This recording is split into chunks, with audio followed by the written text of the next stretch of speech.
मन तू ज्योति स्वरूप है, अपना मूल पहचान। मन हरि जीते उपजिया, गुरमति सबद पहचान। मन ही भीतरी बाहरी मन, मन ही त्रिभुवन सार। मन ही से सब जग उपजिया, मन ही करे विचार।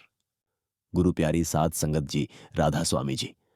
संत हमें बार बार यही समझाते हैं कि यह जीवन केवल बाहर की यात्रा नहीं है। हम सुबह उठते हैं, दिन भर दुनिया के कामों में उलझे रहते हैं, रिश्तों को निभाते हैं, जिम्मेदारियां उठाते हैं और रात को थककर सो जाते हैं। देखने में लगता है कि यही जीवन है, यही सब कुछ है। लेकिन भीतर कहीं एक सूक्ष्म सी बेचैनी बनी रहती है, जिसे हम अक्सर अनदेखा कर देते हैं। ये बेचैनी किसी एक समस्या की वजह से नहीं होती।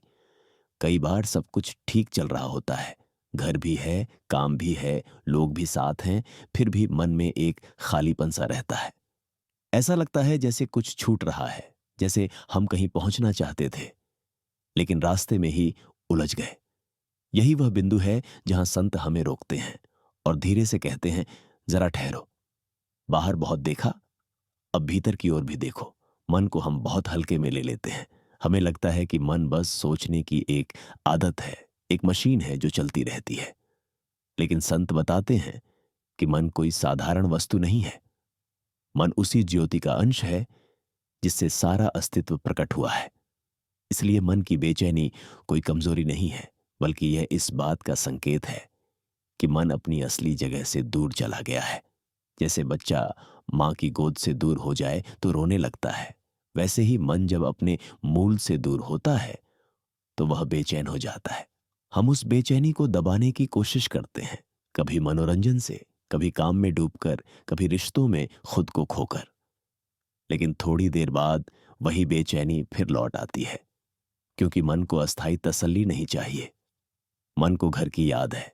संगत जी, हम अक्सर कहते हैं कि दुनिया बहुत अशांत हो गई है, लोग बदल गए हैं, समय खराब हो गया है।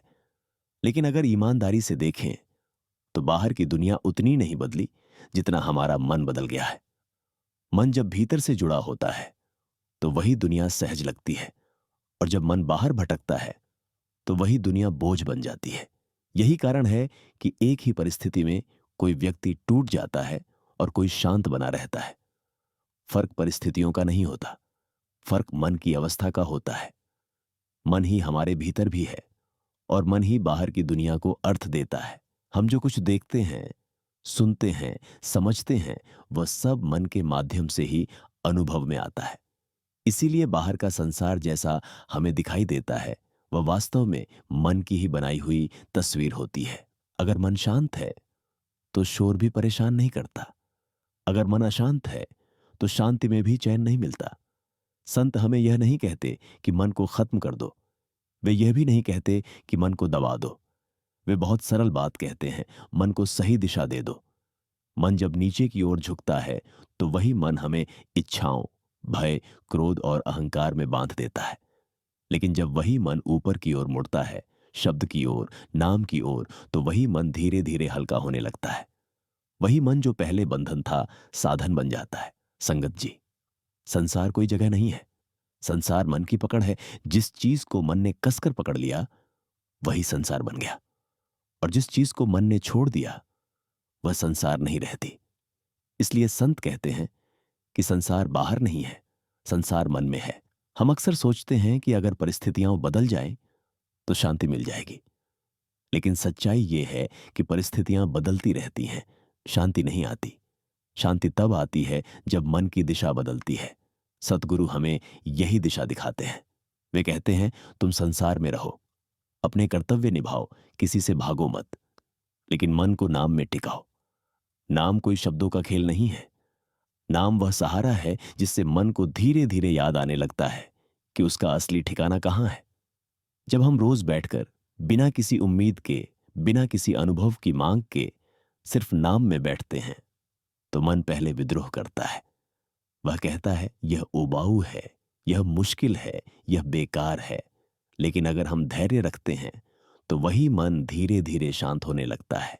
जैसे गंदा पानी कुछ देर स्थिर रहने पर साफ होने लगता है, वैसे ही मन भी ठहराव में अपनी असली प्रकृति दिखाने लगता है। संगत जी, साधना कोई चमत्कार नहीं है। साधना एक वापसी है अपने घर की ओर। हर दिन थोड़ा सा समय निकालकर उसी भाव से बैठना कि मैं कहीं जाना नहीं चाहता, मुझे बस यहीं ठहरना है। यही असली अभ्यास है। धीरे धीरे मन समझने लगता है कि बाहर की दौड़ में उसे कुछ नहीं मिला। तब वह खुद भीतर की ओर मुड़ने लगता है। और जिस दिन मन ने यह मोड़ लिया, उसी दिन जीवन का भार हल्का होने लगता है। दुख आते हैं लेकिन तोड़ते नहीं, सुख आते हैं लेकिन बांधते नहीं, क्योंकि मन अब किसी एक चीज पर टिका नहीं है। वह शब्द के सहारे टिकना सीख रहा है। यही इस शब्द का सार है। यह हमें कोई नई पहचान नहीं देता, यह हमें हमारी भूली हुई पहचान याद दिलाता है। यह हमें बताता है कि हम यहां भटकने नहीं आए हैं, हम यहां लौटने आए हैं। शब्द कमाई जे करे, अंतर निर्मल होए। मन की मैल उतार के घर ही भीतर जो है। शब्द बिना सब अंध है, गुरु बिना घोर अंधार। नाम संभाले जो चले, उतरे भव का भार। गुरु प्यारी साध संगत जी, राधा स्वामी जी। संत हमें बार बार यही समझाते हैं कि मन को बदलने के लिए बाहर कुछ भी बदलने की जरूरत नहीं होती।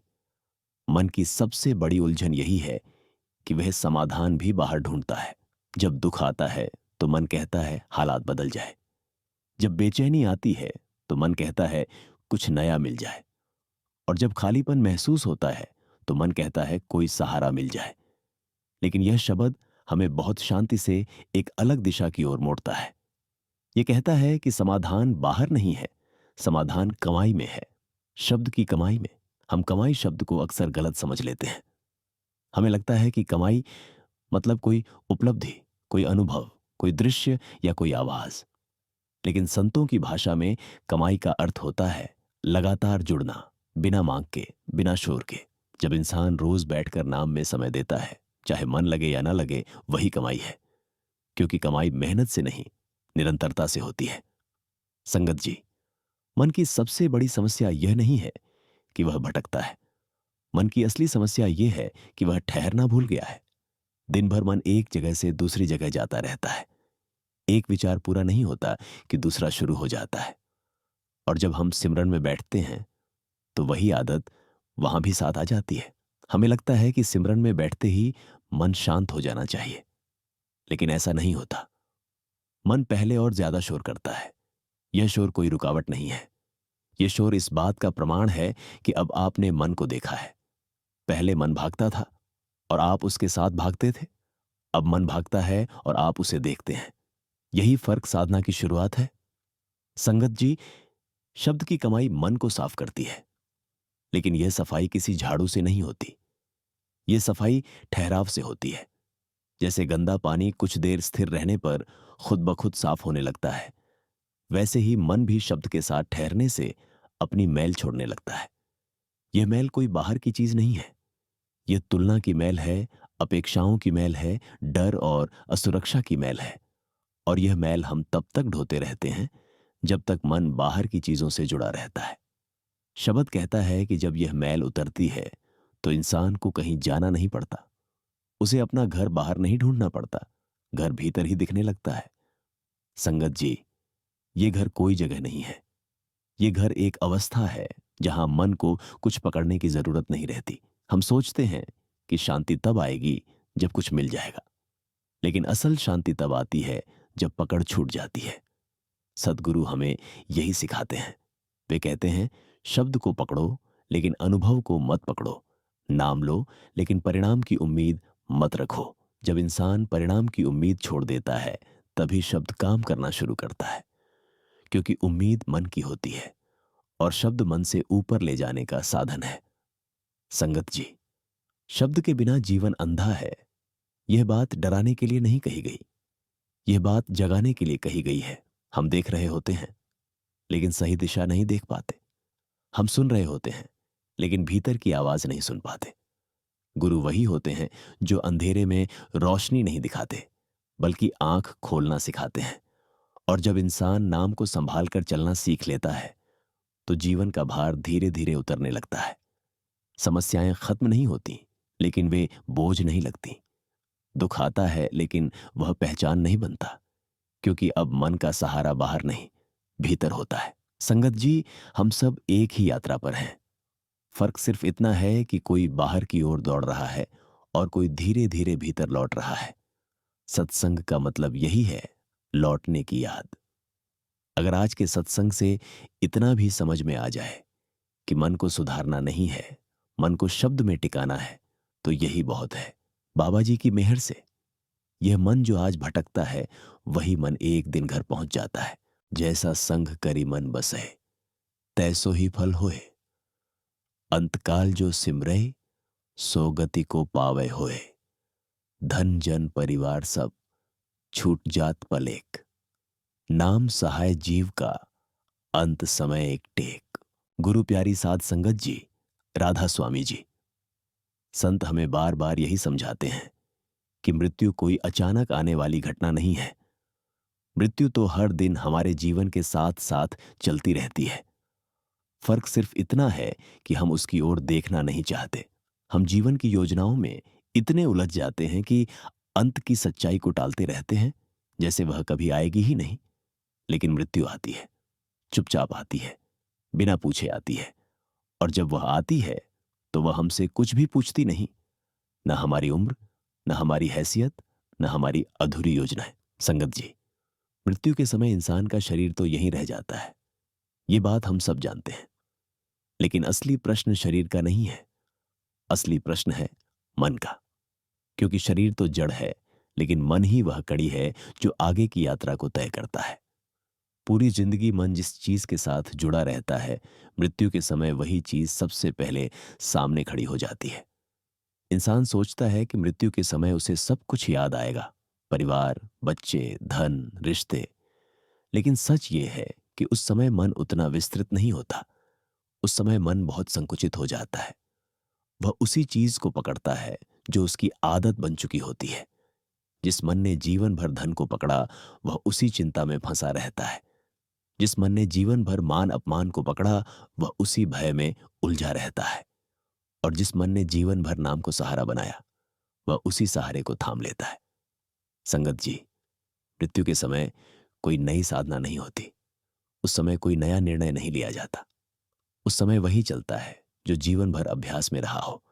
इसलिए संत कहते हैं, अंत समय का स्मरण आज के अभ्यास से बनता है। हम कई बार सोचते हैं कि अभी तो बहुत समय है, बाद में नाम कर लेंगे। लेकिन मन की आदतें बाद में नहीं बदलती। मन वही करता है जो उसने बार बार किया होता है।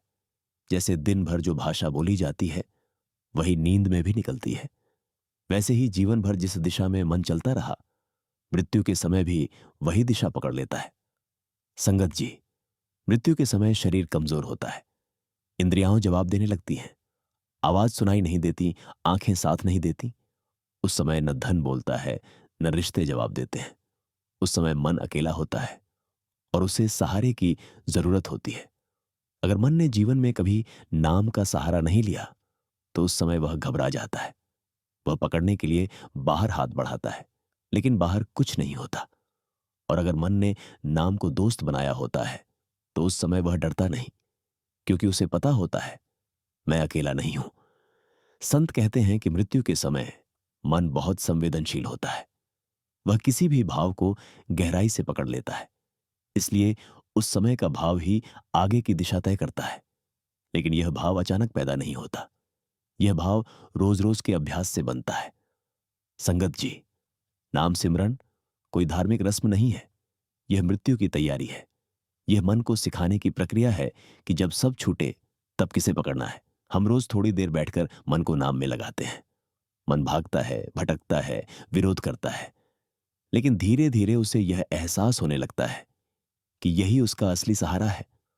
और यही एहसास मृत्यु के समय काम आता है। संत यह नहीं कहते कि मृत्यु के बारे में डरते रहो। वे कहते हैं, इतना अभ्यास कर लो कि मृत्यु डरावनी न लगे। जिस मन ने जीवन में नाम में बैठना सीख लिया, उसके लिए मृत्यु कोई अंधेरा नहीं होती। वह एक बदलाव होती है, जैसे एक कमरे से दूसरे कमरे में जाना। संगत जी, हम जीवन को बहुत बड़ा मान लेते हैं और मृत्यु को बहुत छोटा समझते हैं।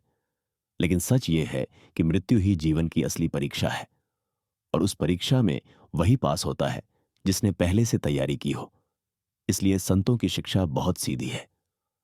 आज नाम लो, आज मन को सही दिशा दो, आज अभ्यास करो, क्योंकि मृत्यु के समय मन वही साथ ले जाएगा जो आज उसे दिया जा रहा है।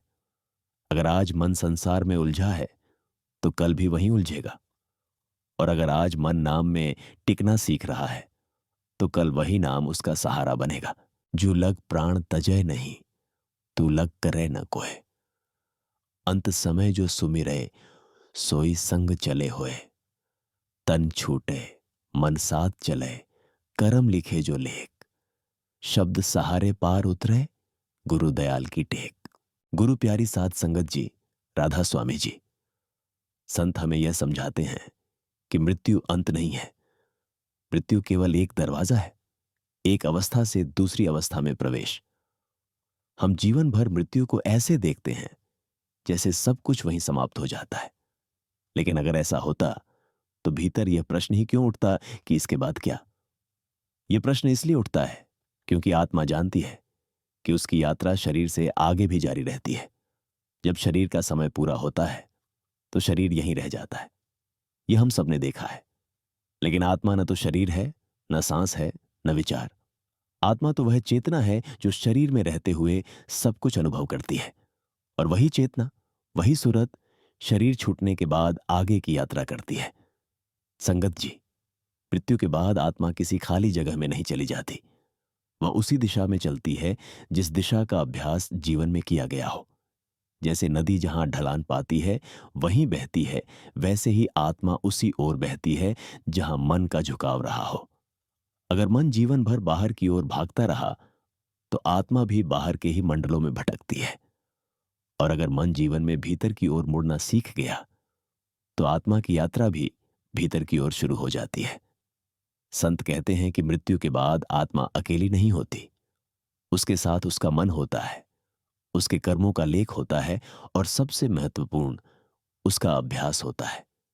यही कारण है कि संत बार बार कहते हैं कि यह यात्रा मृत्यु के बाद शुरू नहीं होती, यह यात्रा अभी से शुरू होती है। हम रोज जो सोचते हैं, जो चाहते हैं, जिससे जुड़ते हैं, वही आत्मा की दिशा तय करता है।